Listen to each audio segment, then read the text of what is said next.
Beleza, então, bom dia, boa tarde, boa noite para quem está assistindo depois, para quem está assistindo agora, bom dia, né? Então, hoje a gente vai falar um pouco sobre as bases genéticas da evolução e a gente vai focar um pouco sobre variabilidade e adaptação, beleza? A gente vai falar um pouco sobre mutação, mutação cromossômica, mutação somática, enfim. E nas próximas aulas a gente vai dar uma focada maior na parte de genética de populações. E, por fim, a gente vai falar das teorias da evolução lá no capítulo 4. Então, começando hoje com a parte de variabilidade e adaptação. Então, eu vou aqui transmitir o quadro para vocês e qualquer coisa vocês podem me perguntar aí, tá? Então, vamos lá.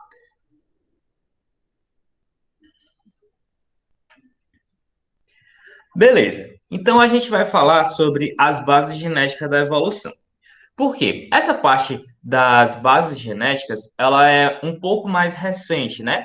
Quando eu falo recente, eu falo questão aí de uns 50 anos, 60, porque dentro da biologia esse é um tempo bem curto, né? Já que a gente estuda coisas que aconteceram há milhões de anos atrás. Então, entre milhões de anos e 60 anos é nada, né? É um tempo relativamente muito curto.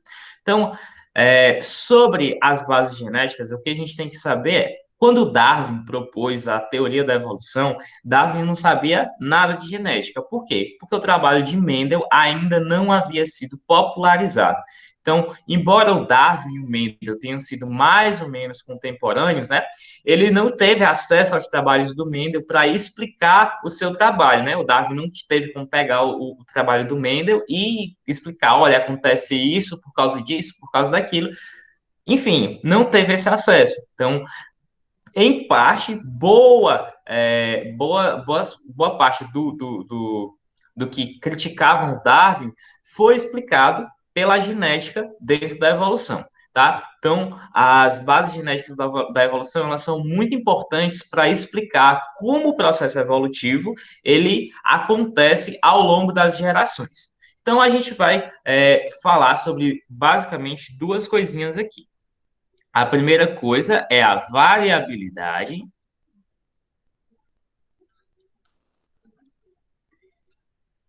e a segunda é a adaptação. Então, vamos destrinchar o que é que cada uma dessas coisas aqui tem a ver com genética e como que essas duas coisas aqui se ligam com a parte de evolução. Então, vamos lá.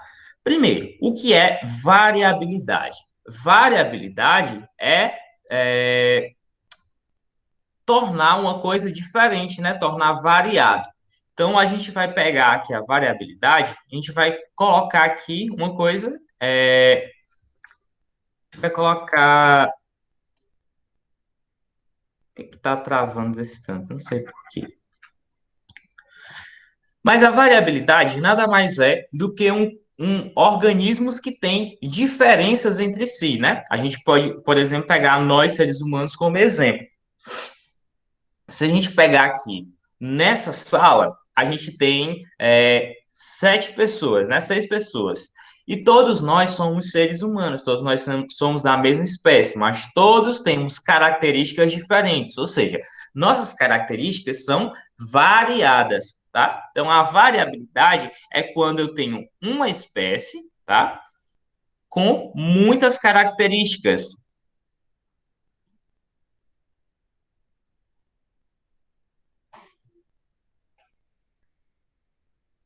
No caso, características diferentes. No caso da adaptação, a gente vai pegar uma ideia parecida, né? Só que assim, a adaptação, ela tem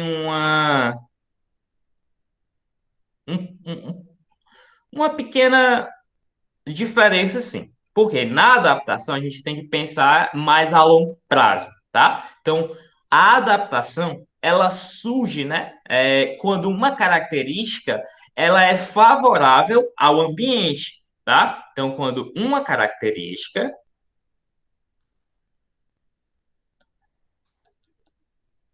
é favorável a um ambiente. tá? Lembrando que nem todas as características vão ser favorável a todos os ambientes, tá? Então, tipo assim, normalmente características físicas, né, algumas características, elas vão ser exclusivas para aquele ambiente. Então, o indivíduo está adaptado para aquele ambiente. Se você pegar ele, e colocar ele em outro ambiente, talvez ele não sobreviva. Por quê? Porque a adaptação dele é para um determinado ambiente. Mas o que é que isso tem a ver com genética e evolução? Bom, acontece o seguinte: Darwin dizia que existiam, por exemplo, vamos pegar o exemplo mais clássico de todos, né? Vamos pegar o exemplo da girafa. Darwin dizia que existiam girafas de pescoço longo e girafas de pescoço curto. O que é que isso, qual dos dois conceitos estão sendo aplicados aqui nessa ideia de possuir o conceito, o pescoço longo e possuir o pescoço curto? A gente está usando o conceito de variabilidade, tá? A gente tem uma espécie com muitas características diferentes. No caso aqui a gente está usando uma, né? Que é o pescoço longo ou o pescoço curto. Então a gente tem aí variabilidade.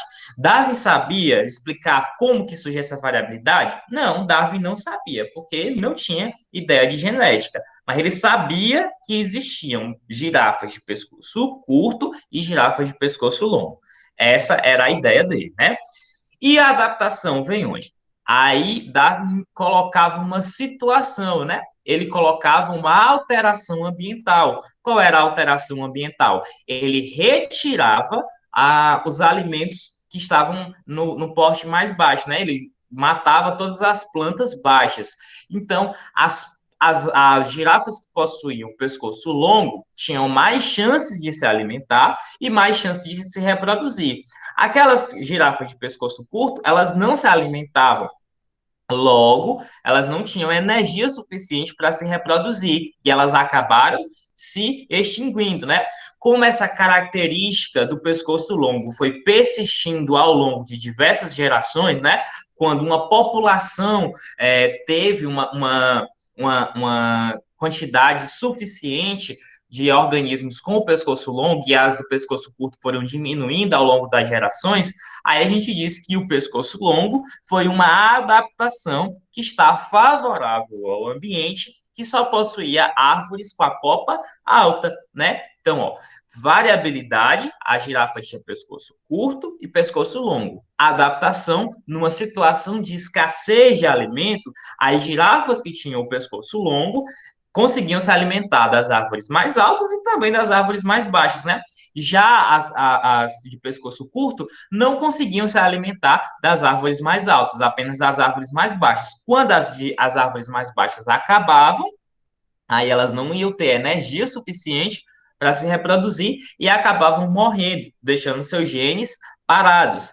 Aquelas girafas que possuíam a capacidade de se alimentar das árvores das copas altas tinham energia, se reproduziam e mandavam seus genes para frente, certo? Então, essa daí é a ideia de variabilidade e adaptação, certo? Se você pegar diversos ambientes do mundo inteiro, a gente vai ter organismos que têm características que são adaptadas para aquele determinado local. Se você pegar, por exemplo, os polos, né? Os polos é um local onde existe uma pequena quantidade de recursos disponíveis, né? Lá nos polos, a grande maioria do solo está congelado, né? Então é o que a gente vai ter lá. A gente vai ter pequenas gramíneas, né?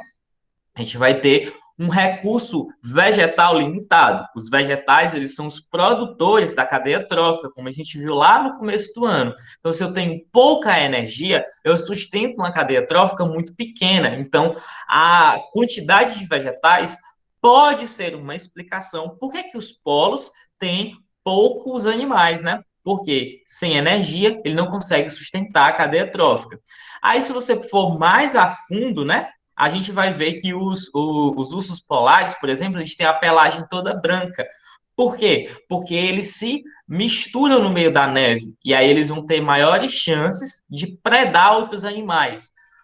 Se a gente for levar em consideração a teoria de Darwin, a gente ia ter ursos de pele escura e ursos de pelo escuro e ursos de pelo branco, né? Então, o que que acontece? O que que aconteceu com os ursos de pelo escuro? Eles eram facilmente vistos no meio da neve, né? Eles eram facilmente vistos pelas presas. Então, as presas conseguiam fugir. Então, eles tinham um recurso muito mais limitado, né? Eles tinham muito mais dificuldade de se alimentar. Logo, os ursos que conseguiam se camuflar melhor ali no meio da neve, eles pegavam é, as presas com maior facilidade. Então, tinham mais energia suficiente para que eles pudessem se reproduzir e passar suas características para frente. Todas essas características aí que eles passaram para frente ao longo de diversas gerações, a gente vai dizer que foram adaptações. Pode ser que o primeiro urso que surgiu, ele tivesse a coloração escura. O primeiro urso polar que surgiu tivesse a coloração escura. E aí, numa mutação ao acaso, os ursos tiveram o pelo albino, né? E aqueles que tinham pelo albino sobreviviam melhor do que aqueles que tinham o pelo escuro. Então, isso aí a gente chama de adaptação, beleza? Então, a variabilidade é essa capacidade de ter características variadas dentro de uma espécie, e a adaptação é quando uma característica ela vai persistir em uma população quando ela é favorável a um ambiente. Essa seleção aqui de favorecimento pelo ambiente, a gente chama de seleção natural, tá? Esse aqui é o termo seleção natural. Pessoal, só um minutinho, eu preciso abrir a porta porque eu tô sozinho aqui. É rapidinho.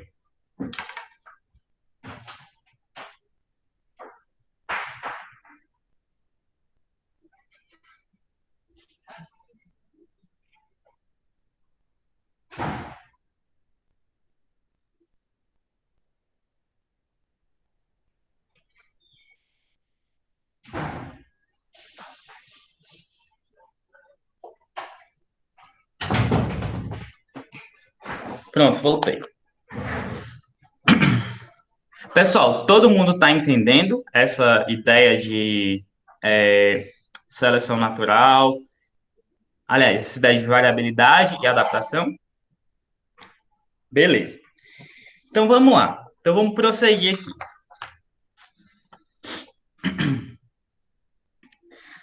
Então, de onde que surgiram essas adaptações? Aí aqui é aquela parte que eu falei para vocês que a gente vê isso aqui desde que você descobre que as células se reproduzem lá no ensino fundamental.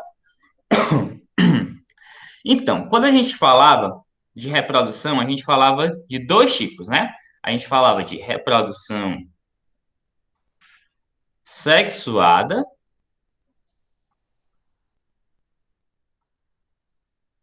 e de reprodução assexuada. Aí a gente falava assim: qual é a vantagem da reprodução sexuada sobre a assexuada? Aí a primeira coisa que você falava lá, você metia assim, ó, variabilidade genética. Mesmo que você não soubesse o que era, a resposta era variabilidade genética.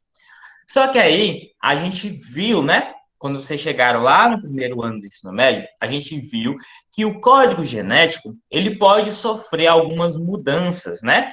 Essas mudanças aí, elas são chamadas de mutações, tá? Então a gente tem as mutações.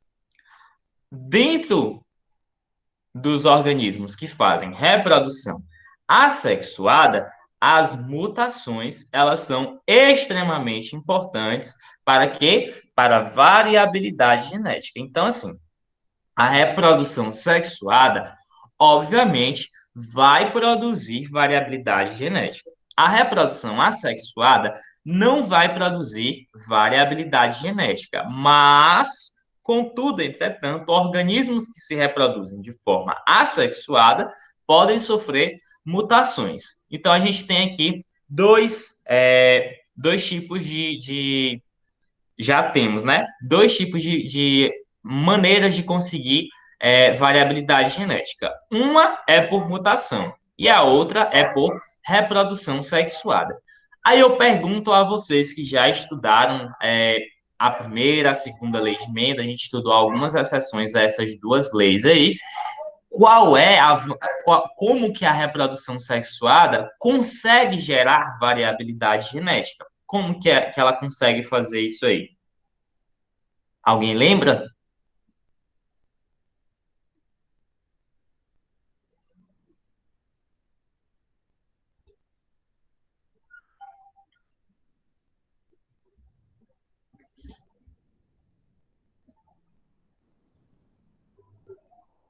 Vamos lá. Reprodução sexuada. O que é que vem aqui o que é que acontece na reprodução sexuada? Alguém está falando?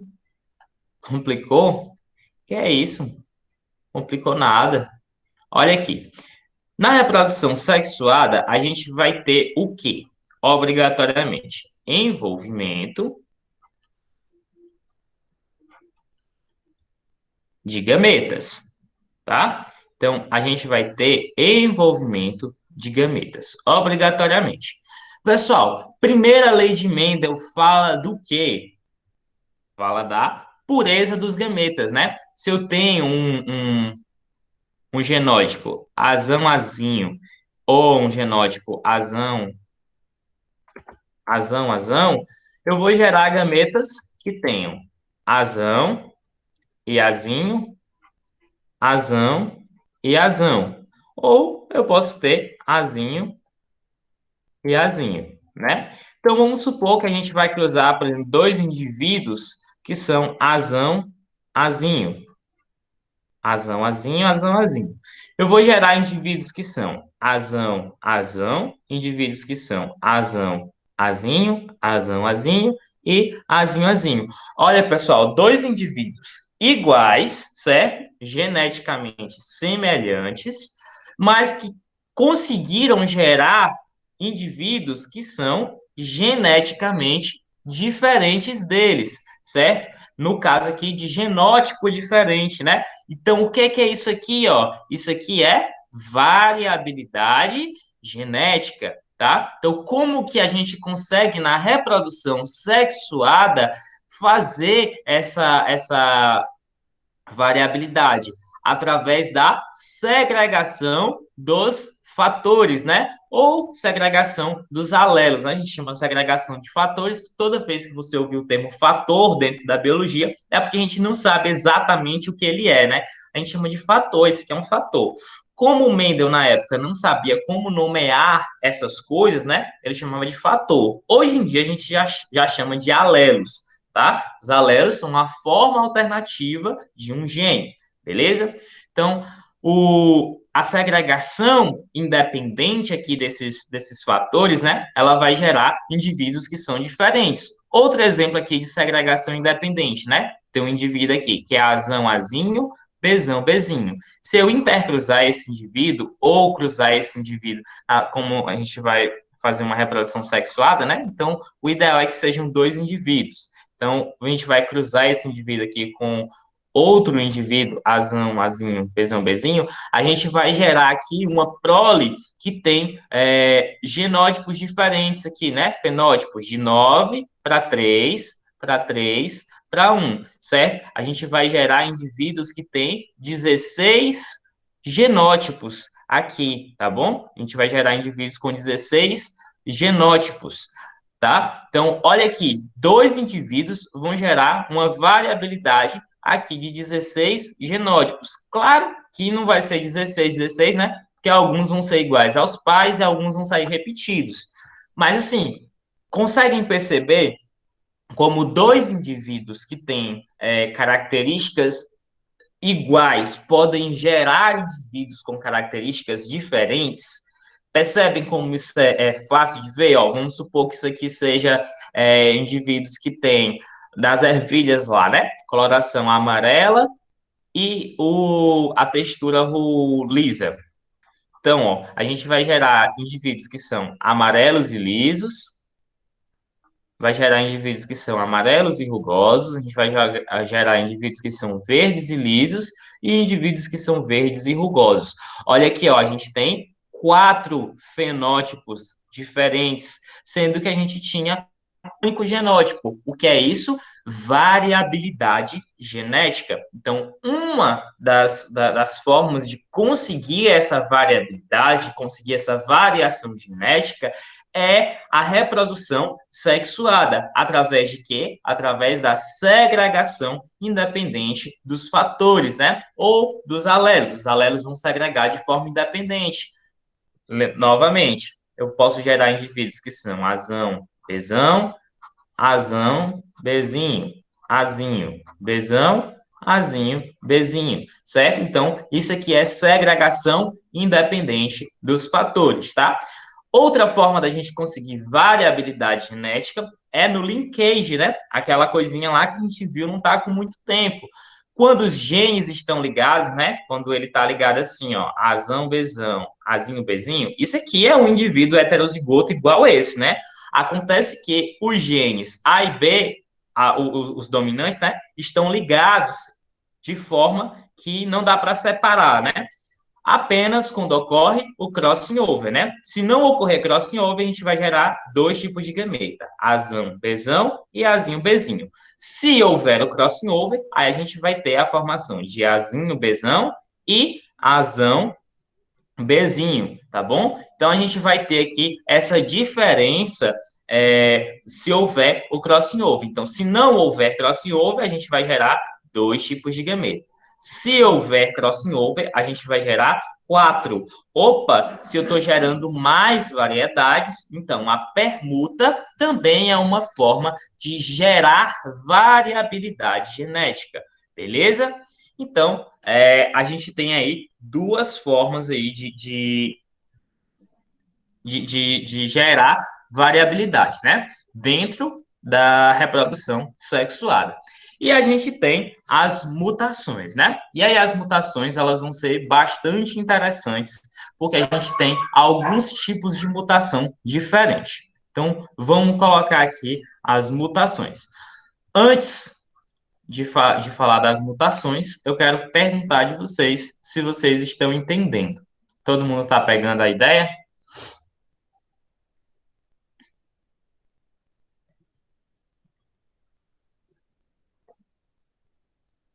Beleza. Então, pessoal, eu vou fazer assim, ó. Não saiam da aula, eu vou encerrar essa gravação e eu vou iniciar outra gravação para que a aula não fique gigantesca lá no YouTube, tá? Que geralmente quando coloca a aula de 20 minutos, o pessoal assiste mais.